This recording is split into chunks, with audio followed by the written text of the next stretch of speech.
What can we do about the aging process? In the 21st century, are we any closer to cracking the code on aging? When we're talking about longevity, a lot of the people that are in the space have hacks and tricks. And in fact, one of my questions is about hacks and tricks and shortcuts. Our next guest is going to talk about longevity hacks and how he's dispelled them.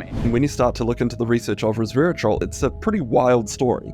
It was hoped that by using resveratrol to activate statins, a so-called longevity gene, that we could see these amazing benefits. That's where the excitement came from. Now, when other researchers tried to reproduce those results in terms of giving resveratrol to first yeast to see if it activates statins, it didn't. Brad graduated from the University of Auckland with a Bachelor of Medicine and Surgery. He specializes in primary care and practices at the Tuakau Health Center, again in Auckland, New Zealand. His YouTube channel has 204,000 subscribers, and on that channel, he shares the latest preventative care guidelines. Looking at the research over the past 4 years fairly intensively while I've been running my YouTube channel, I've not seen anything that will get us to 150, 200. There's a lot of hype about all sorts of different cellular processes, and the big one is cellular reprogramming at the moment. But speaking with other experts within the field that don't hype things up, I think it's decades if ever away. Hi, my name is Chris Burris. I'm a longevity expert and the chief scientist at a lab focused on a longevity molecule. My primary focus is to help people live longer and better lives with science. Make sure to subscribe and share so you and your friends can live longer and better. Well, actually, so you and your friends can live beyond the norms. Dr. Stanfield, welcome. Thanks, Chris. Yeah, it's a pleasure to be here. All right. So before we jump into dispelling a lot of the longevity hacks, can you tell us a little bit about your background, right? So obviously you're in medicine, and then there's kind of two phases, like first getting into medicine and then actually kind of stepping up and sharing with people the research. I don't even want to call it dispelling, like just sharing the research that you found and how that informs your decision whether certain protocols you're going to take. But first medicine, and then like how'd you get into longevity space? Yeah, so I graduated in 2015, as you said. So I've been a doctor for sort of 8 years now. I originally got into medicine because I wanted to do something challenging, something that I could speak with people about, and make a difference in the world. And so medicine kind of ticked all those boxes. And when I graduated from medicine and I started working in the hospitals, that's when I noticed some wrinkles around my eyes, and that got me interested in what can we do about the aging process. In the 21st century, are we any closer to cracking the code on aging? So that got me interested in the field in the first place. And I looked at, podcasts such as Joe Rogan, and that's when I came across David Sinclair. And looking at that podcast in particular, it sounded like we were on the cusp of these amazing breakthroughs in aging. And so I started my channel to sort of talk about that research. And the more that I delved into it, the more I realized that we actually are still quite a long way, if ever, of cracking the code on aging. But there's a truckload that we can do to prevent disease today. So that's sort of more the focus of my channel now, is what can people do today that's evidence-based to prevent disease? And that's what I do in my clinic as well with my patients. So as you said, I'm a primary care physician. So every day in the clinic, I'm seeing patients, and we're talking about what diet can we do, what exercise can we do, what medications can we take now to prevent heart attacks and strokes rather than treating heart attacks and strokes. So that's my bread and butter. And again, my YouTube channel is there to talk about those guidelines, because people go onto, channels such as YouTube to figure out how can they be healthy. And unfortunately, there's a lot of misinformation out there. So my channel focuses on those preventative care guidelines and what the latest clinical research shows. Was there anything in particular? Did you already have a YouTube channel? Was there anything particular? It's like, wow, I need to have a voice on this particular subject. Was there one driving force behind that? So through high school, I was always very interested in sports. So I started taking things like creatine supplements, omega-3. So I was interested to see, what the research showed there, and I wanted to present that research. So that was the initial kicker or start for my channel, was talking about creatine supplements. And that's led me on to other things like metformin, resveratrol, NMN, and looking at the research there. So that was the initial reason, I think, to start the channel. What other things can we do in addition to diet and exercise to help with the aging process and to be stronger in terms of our muscle performance? I think we have, at least in that regard, a similar plan. What sports were you participating in typically? So I played rugby, athletics, cricket, tennis, all sorts at high school. So there's no time for sports now, unfortunately, aside from, gym work and going up for runs to keep fit. But yeah, used to play all sorts back in the day. It's interesting that you say that. So my sport of choice, which is not typical for an American, was soccer. I was playing soccer when it was literally described as a commie sissy sport. And it's very exciting to see how soccer has kind of excelled. I too, at some point, kind of just in working out, was turned on to creatine, and that's probably reading a magazine, like a muscle magazine, and I don't know that I would have started a YouTube channel, but you're just of a different era where you had that option, because when I was doing that coming onto the scene in that regard, I didn't have that that advantage, that availability to do the YouTube channel. So it's fascinating that you dive into this, and you're clearly a person who's interested in sharing whatever knowledge you have. I mean, if we're on YouTube, there has to be some sort of vanity involved in it, right? Whatever that means. But I think it's more altruistic in, hey, I've got this information, let me share it, because there's other people you potentially had a hard time finding it. So let me share that. That's pretty awesome.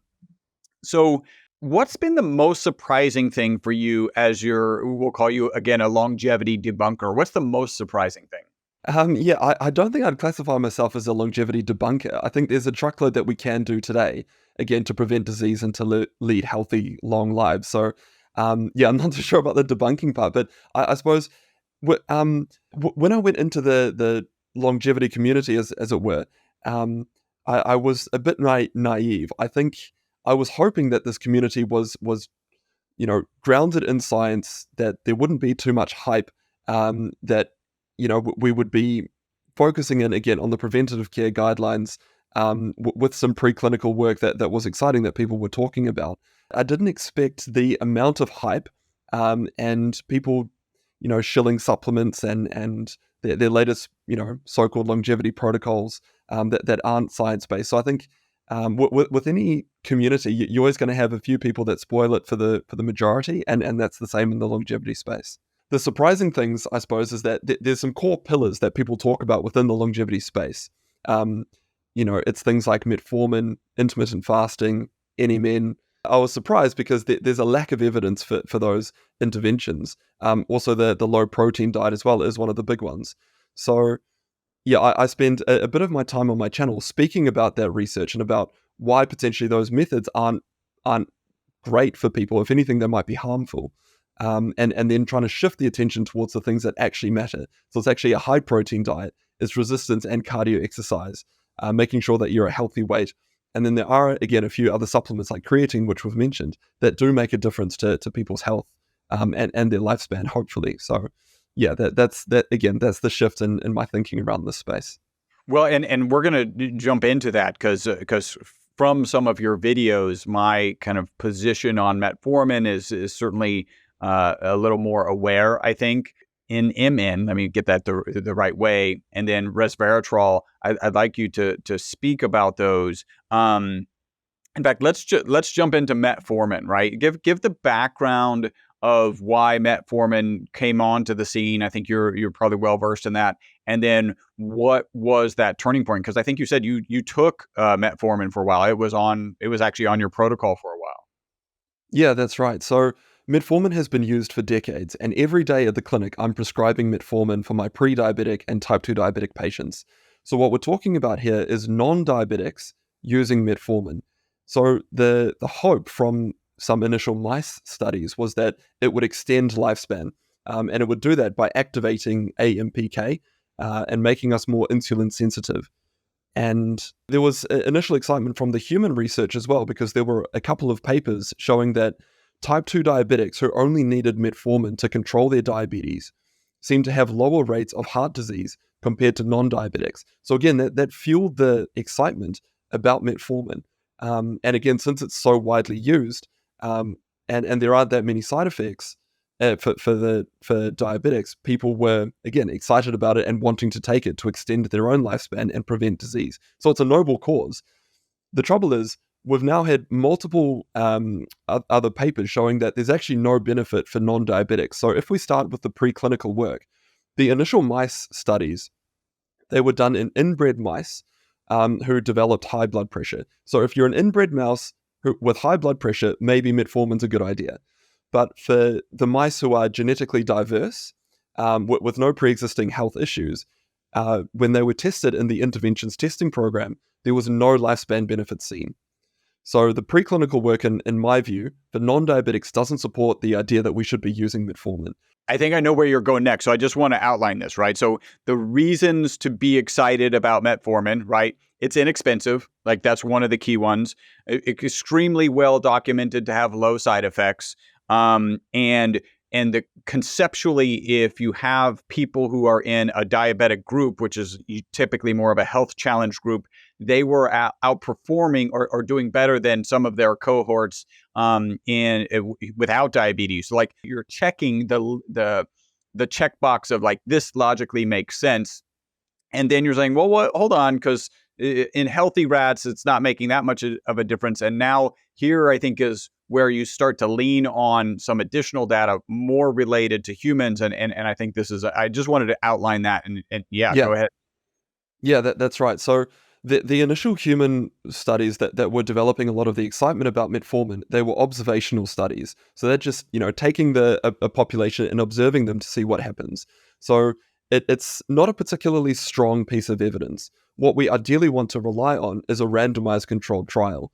And that's what was done by the Diabetes Prevention Program. So this study started in the late 1990s, where they took individuals who were overweight but not diabetic. Half of them received metformin and the other half a placebo. And the participants didn't know which one they were taking. And these participants were followed up for about 10 to 15 years. There was no benefit seen in terms of mortality or death rates. There was no improvements in cancer rates and heart disease. In essence, there was no benefit seen for those non-diabetics. And again, those non-diabetics were high risk because they started the trial as overweight.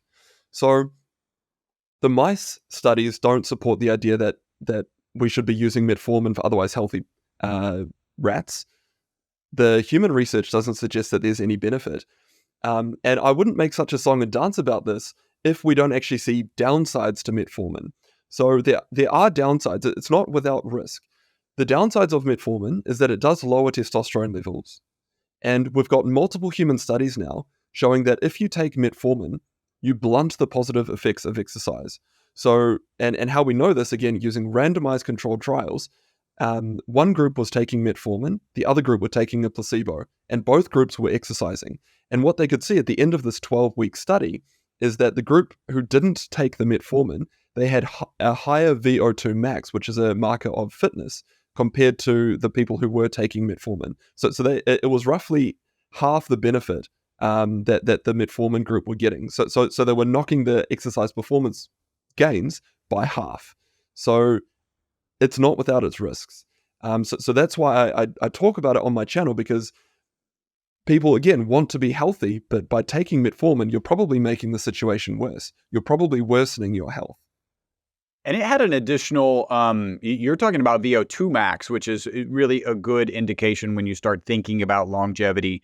But it also has a negative impact on gains associated with building muscle, right? The actual muscle mass. Yeah, that's right. That's right. So you're not as strong, you're not as fit, and you've got lower testosterone levels by taking metformin for non-diabetics. Now, again, those risks, they're vastly outweighed by the benefits for diabetics and pre-diabetics. So again, that's why I prescribe metformin every day at the clinic. But again, for non-diabetics who are taking it for longevity purposes, you're probably doing more harm than good. And again, that's why I highlight this on my channel. So excellent. I think that's a lot of people are not slowing down and looking at all of those details. And it'd be interesting to see somebody have a rebuttal I don't have one, right? Like this feels like solid research. You're talking about placebo-controlled double-blind studies. I don't know if they were double-blind, but they're at least single-blind, if not double-blind. So it's a pretty phenomenal and important foundational report. This is why the preventative care clinical guidelines don't suggest using metformin for non-diabetics. So again, as medical practitioners, we've got guideline databases basically telling us exactly what the latest treatments are for various diseases. And ideally, most doctors should be following those guidelines word for word, because again, that's the latest and best ways to treat specific diseases. And again, those guidelines for preventative care do not suggest using metformin. So that's why on my channel, I really try and emphasize what the preventative care guidelines show, because those guidelines are fantastic. And I wish that more people would follow them, because we would be a truckload healthier compared to what we are as a community now. Excellent. And I'll probably jump into some more questions about that. Let's move on to resveratrol. Like was resveratrol something that you did have in your stack at one point? Yeah, so coming back to the beginning of my channel, this is when I was a bit naive and trusted what people were saying rather than actually looking at the research myself. And when you start to look into the research of resveratrol, it's a pretty wild story. So the excitement came in the early 2000s around a group of enzymes called sirtuins. It was hoped that by using resveratrol to activate sirtuin 1, a so-called longevity gene, that we could see these amazing benefits. Yeah, that's where the excitement came from. Now, when other researchers tried to reproduce those results in terms of giving resveratrol to first yeast to see if it activates sirtuin 1, it didn't. When other researchers tried to give resveratrol to mice to see if it extended their lifespan, it didn't. And that was over and over again shown. Now, that original resveratrol research was bought by GSK for $720 million, all based on hype that was unreproducible, again, by multiple different labs. And GSK spent millions more trying to develop so-called sirtuin activators, and they spent, about 5 years heavily researching and investing in this field, and they just couldn't get anything to work, including separate molecules that were specifically designed to activate sirtuins. Again, no benefits were seen. So about 5 years after they spent that $720 million, they shuttered the doors. Now, unfortunately, resveratrol is still available today, and it's hyped heavily by certain individuals. But again, I wouldn't make such a song and dance about it if there weren't risks involved. So just like metformin, it blunts the positive effects of exercise, and it lowers testosterone levels. How it actually seems to work, and this was based on a 2020 CRISPR paper, so using the latest technology to see exactly the effect that resveratrol has on human cells, it stresses them. So basically, it's a poison. It's a microdose of poison. And when you start to increase that dose, you start to get more and more side effects. So again, no benefits. You're just microdosing you're micro-poisoning yourself by taking resveratrol. So again, that's why I make a song and dance about it, because people want to be healthy, but they might be taking a molecule that's worsening their health. And they might even be taking more, right? Like I think resveratrol certainly fits into this kind of band of, hey, probably more is better as a thought process for users. And in reality, that's not true. Like you're taking a microdose of poison and you're actually increasing it. So that would be counterproductive. Yeah, and unfortunately, the resveratrol story has kind of morphed into people saying, okay, well, there might be a hormetic effect. So just like exercise, you stress your body, and therefore that signals to your body that you need to become more efficient. What about if we apply that same logic to resveratrol, where if we give microdoses, so microdose typically in the 50 milligram or 100 milligram dose of resveratrol, maybe that will offer benefits. And again, that's a nice theory, but there's no evidence to suggest benefit. There's no randomized placebo-controlled trials that robustly show benefits by taking that dose of resveratrol. If there was good evidence, we would see it in the preventative care guidelines. But again, we don't. And those guidelines specifically say or recommend to not take resveratrol, again, because it's a poison. It's interesting. You talk about the hype. I think certainly what was first hyped about resveratrol was that it's found in red wine, and so now red wine is good for you. And I have no doubt that that the preventative guidelines say that red wine is not good for you. I don't think there's really anybody around who's saying that it's good for you. You mentioned that it had a dampening effect, right? On is similar to metformin. Is it better or worse, or was it on par? Just out It of was roughly on curiosity. par. So it blunted the positive effects of exercise again by about 50%. So that's roughly in line with what metformin did. So again, if you start to stack these so-called longevity interventions on top of each other, you are drastically worsening your health. You can only when I first started my channel, I used to take metformin and resveratrol, and I was wondering why I was feeling rubbish at the gym, and it was because I was taking these molecules. So again, people want to be healthy. It's just unfortunate that a lot of misinformation online is out there from hypesters that's actually worsening people's health. Yeah. No, that's I mean, one of the big reasons that I wanted to have you on this summit. I think next on the list is NMN, right? Nicotinamide mononucleotide. I think I'm really That's close right. on that.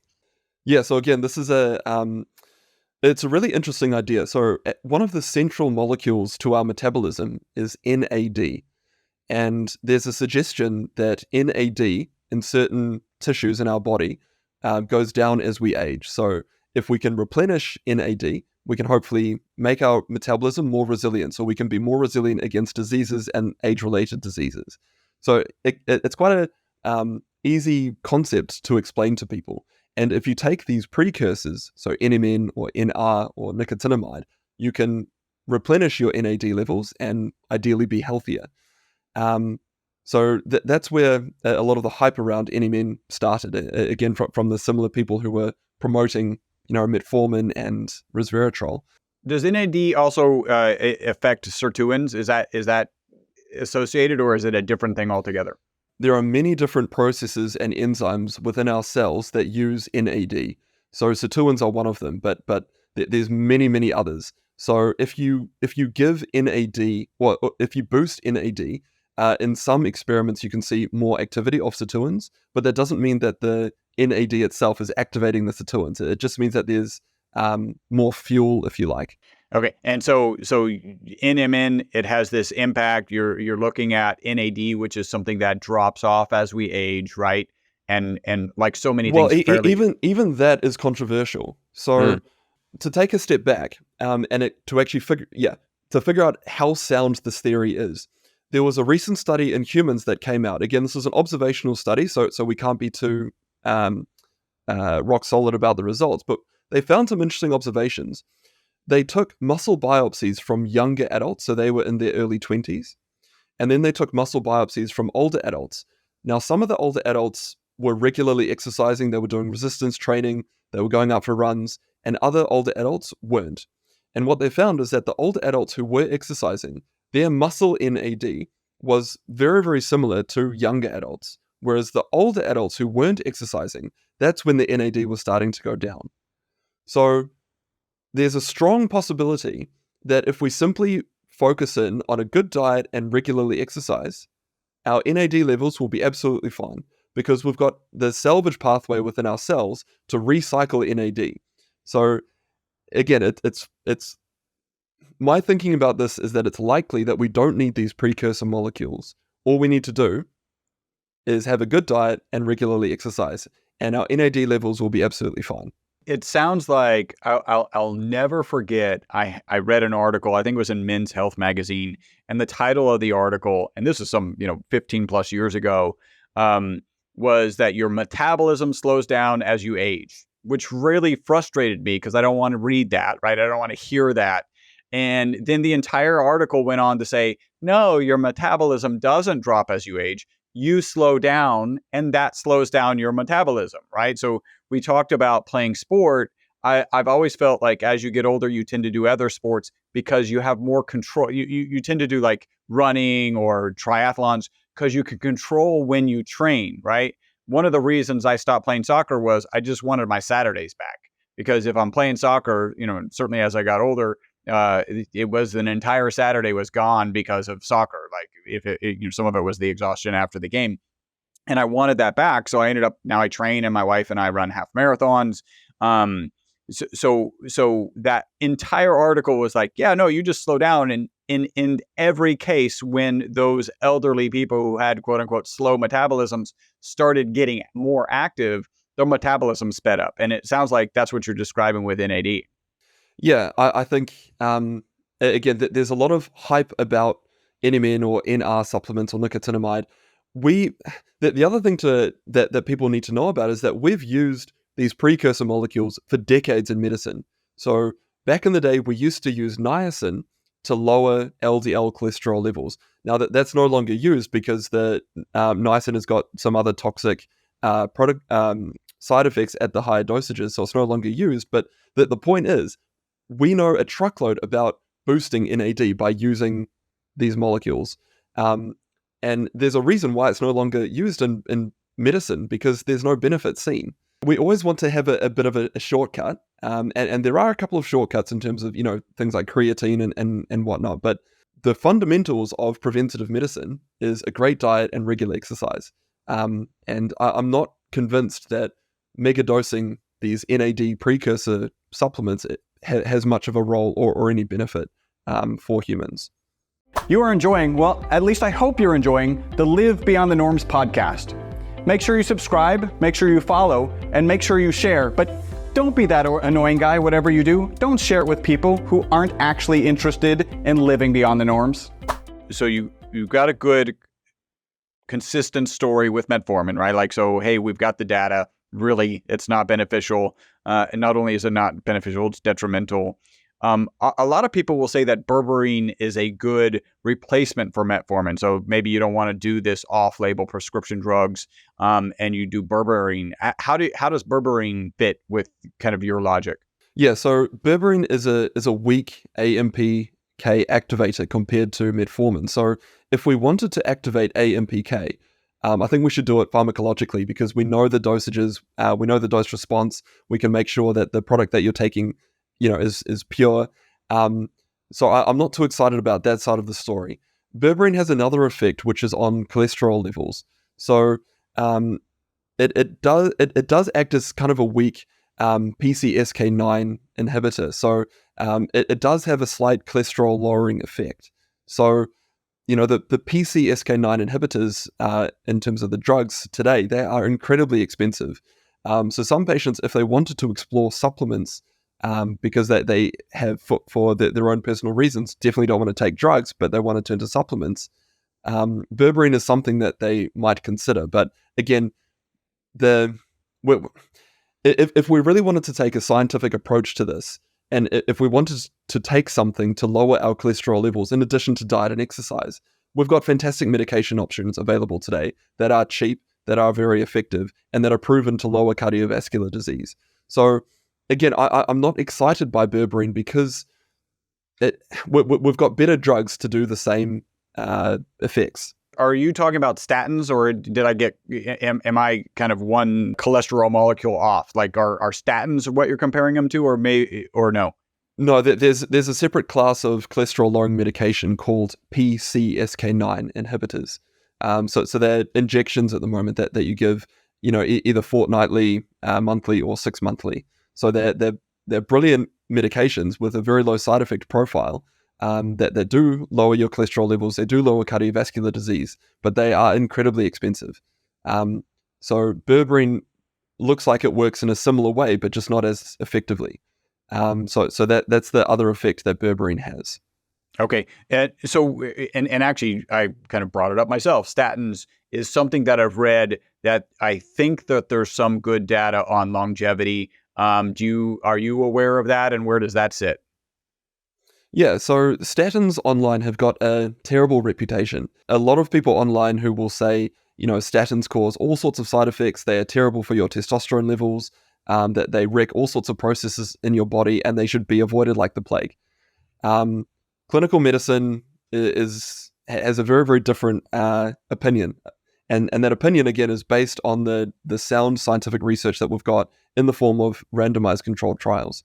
So statin medications, they lower your LDL cholesterol levels, and they've been shown overwhelmingly to reduce cardiovascular disease and mortality rates.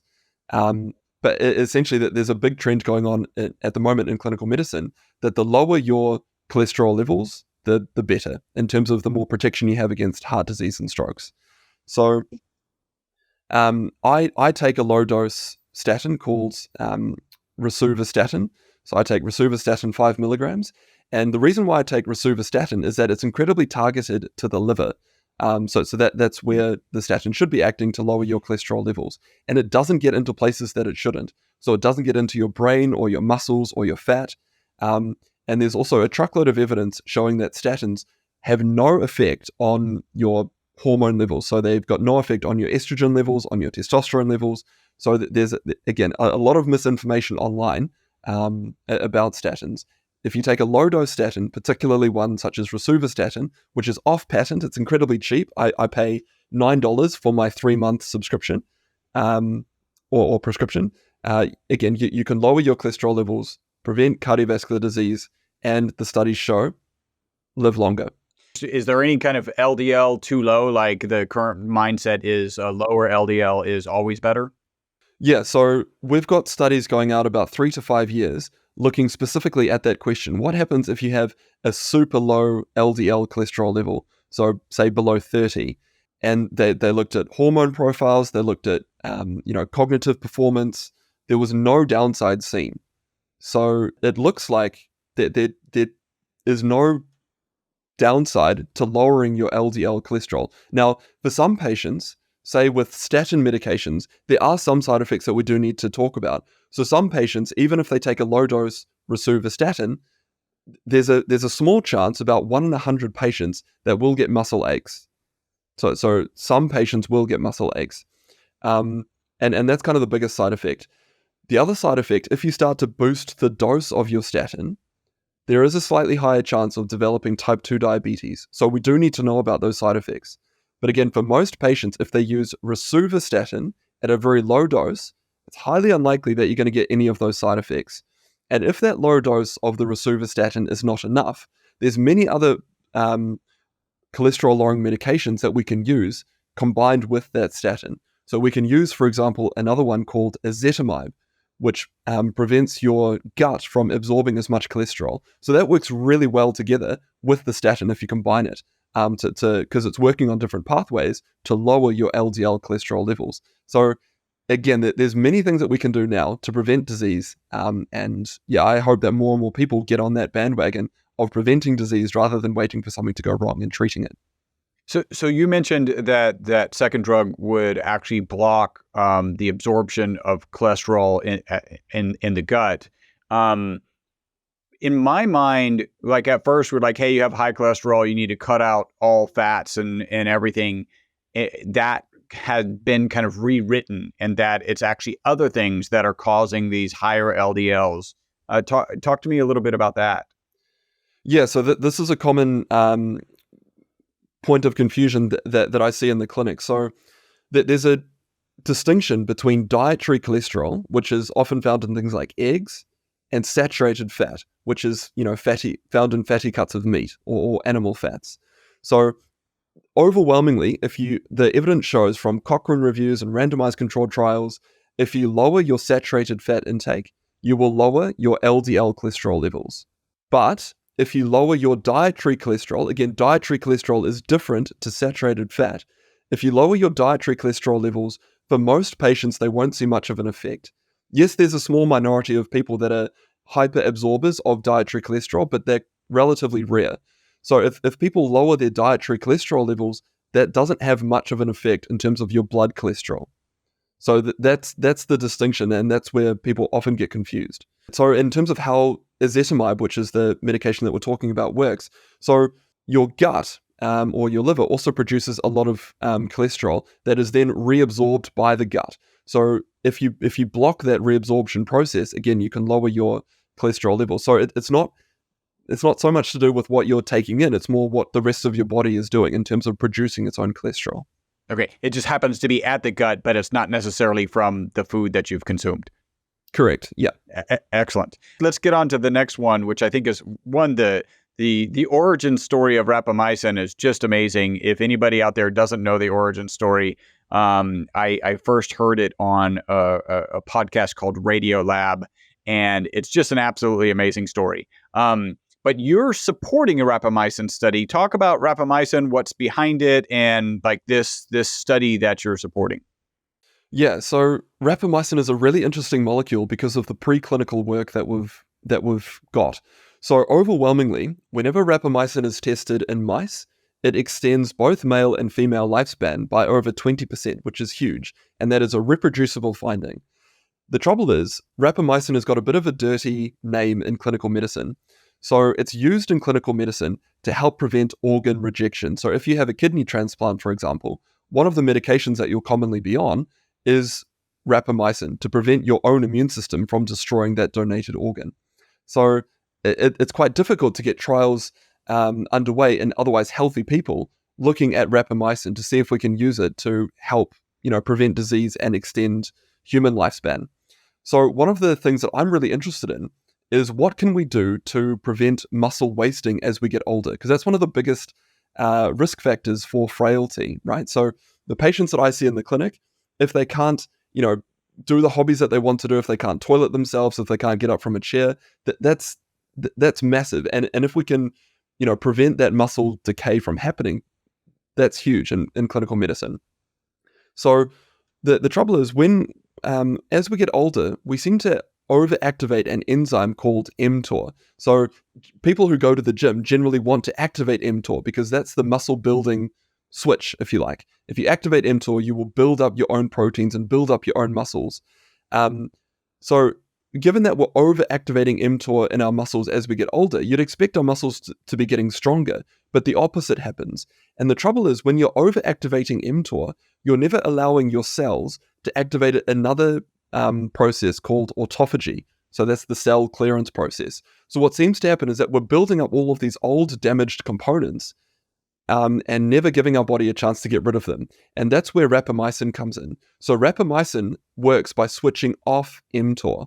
So the theory goes that if we can have periods of time where we use rapamycin to switch mTOR off, we can get rid of these old damaged components so that when we start exercising, we can rebuild new components, and hopefully that way we can improve muscle performance. So that's the trial that I'm setting up, that people will take rapamycin, not every day, they'll take it intermittently, and then other periods of time they'll be exercising. So you're switching mTOR on and then switching it off again and on and off, and hopefully we will see muscle performance improvements.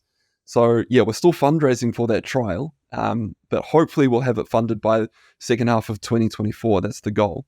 So yeah, That's it's very exciting. cool. I find it fascinating. mTOR, right? It stands for mammalian target of rapamycin. So it's actually a component in our body that's named after a drug found in an island. Like it's just a fascinating story of mTOR. With rapamycin, are there any concerns? Like I heard first about it probably in 2019, and the context of the conversation is like there's some crazy people out there taking rapamycin, right? And I think my understanding was like getting too much of it was dangerous, potentially extremely dangerous. What are the concerns with rapamycin at this point? Yeah, so as I mentioned previously, rapamycin is used to prevent your own immune system from attacking donated organs. So it's used in medicine as an immunosuppressant, right? So suppressing your immune system. So one of the concerns is if you're taking rapamycin, particularly at dosages that are too high, will you be more susceptible to cancers or other infections? So there was a randomized placebo-controlled trial looking at mTOR inhibitors, so again, blocking mTOR, to see what effect they would have on the response to the influenza vaccine. The hope was that if we can use mTOR inhibitors to clear away, the old components of our immune system, maybe we would have an improved immune response.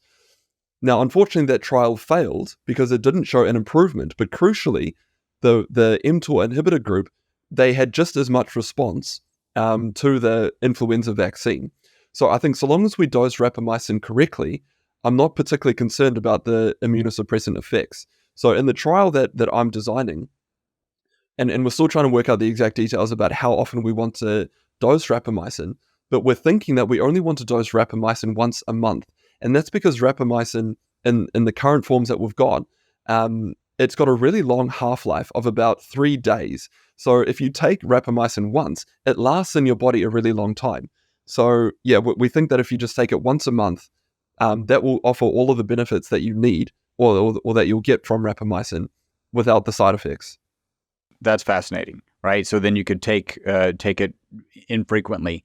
And I don't need a specific answer to this question. I'm just kind of interested. Is there anything that your intuition is driving you to consume above like the current research? Like it sounds like if you had easy access to rapamycin, you might be taking it even though the No, jury's I not wouldn't out. take rapamycin. No, I wouldn't take rapamycin.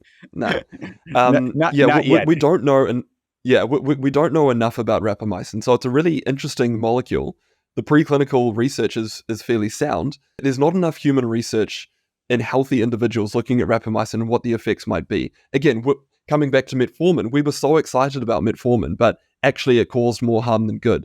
So I'm a bit conservative with rapamycin. I think it needs to be studied, and those studies need to be funded. But until those studies are completed and showing a true benefit, I personally wouldn't take it.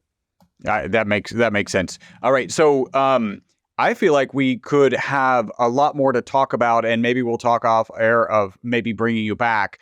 But I want to kind of get to our wrap up questions. And the first one is, how long what's your target age for living? Like, how old do you want to live to? I want to live a healthy 105-year life. And there'll always be the eventual decay. So I'd imagine living to about 110. So that's kind of the goal that I've got in my mind. And I look at, say for example, the reason why I'm taking a statin medication. So if you look at the trials, they're generally over a 5-year period in terms of the statin trials, and they do show a reduction in cardiovascular disease. But the absolute risk reduction isn't actually that much. But when you compound that over a really long time, that's when you see a significant benefit. So that's why, as a 31-year-old, I've started taking a low-dose rosuvastatin. So yeah, that's kind of my goal and my thinking. That makes sense. So between 105 and 110, do you have a picture? So David Sinclair in his book is like, the levers have to be there, right? And I think he makes a compelling argument for that. Do you have a sense of what is are we ever going to get to 150, 200, maybe infinite lifespan? What's your thoughts there? Looking at the research over the past 4 years fairly intensively while I've been running my YouTube channel, I've not seen anything that will get us to 150, 200. There's a lot of hype about all sorts of different, cellular processes, and, the big one is cellular reprogramming at the moment. But, speaking with other experts within the field that don't hype things up, I think it's decades if ever away. Let's share, if you could, 2 to 3 protocols, habits, mindsets. We'll call them shortcuts because everybody likes shortcuts to longevity and a long health span that you would share. Yeah, so I think coming back to diet and exercise. So one of the biggest misconceptions in diet is around protein. Ideally, we want to be having 1.6 grams of protein intake per kilogram of body weight per day. Now that is a lot. So say for an 80 kilogram person, that's about 128 grams of protein. All right, let's see, 80 kilogram. Let me work that into pounds because, most of my audience, I'm an engineer by education, and even that. So that puts that about 176 pounds. So in terms of getting that protein intake, so let's take beef for an example. 100 grams of beef is about 25 grams of protein. So to reach the protein targets, you'd be having, around half a kilogram of beef every day. Now, I'm not saying that you should do that. I'm just trying to give that as an illustration about how difficult it is to reach those protein targets.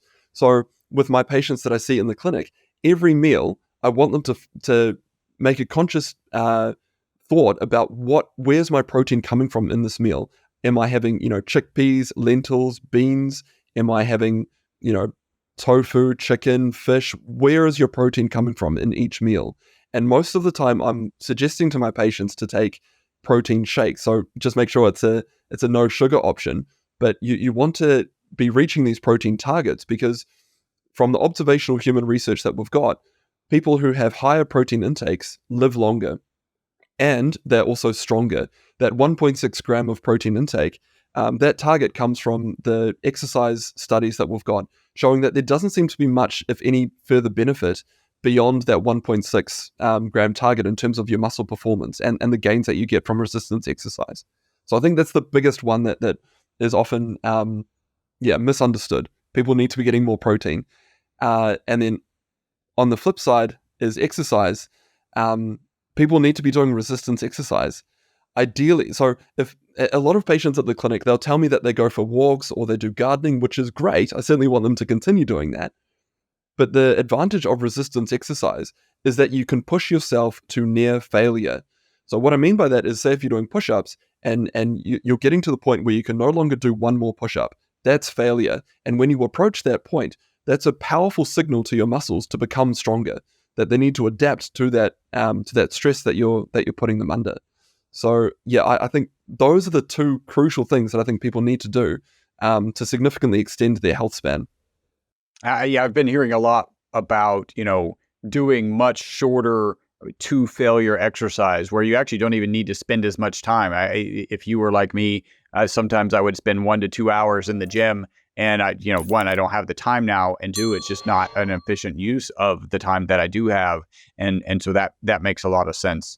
All right, Dr. Stanfield, how can people contact you? And I'm assuming give them some guidance on getting to that rapamycin study for funding. Yeah, so I've got my website, drstanfield.com. I'm on YouTube. If you search up Brad Stanfield, I'm there as well, and also on Twitter. So yeah, a couple of places you can reach me. All right. And last question. What in the near future are you excited about? Rapamycin.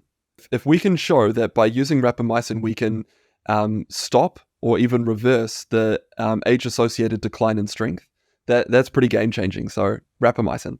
That's pretty good. All right. So you can find him, drstanfield.com.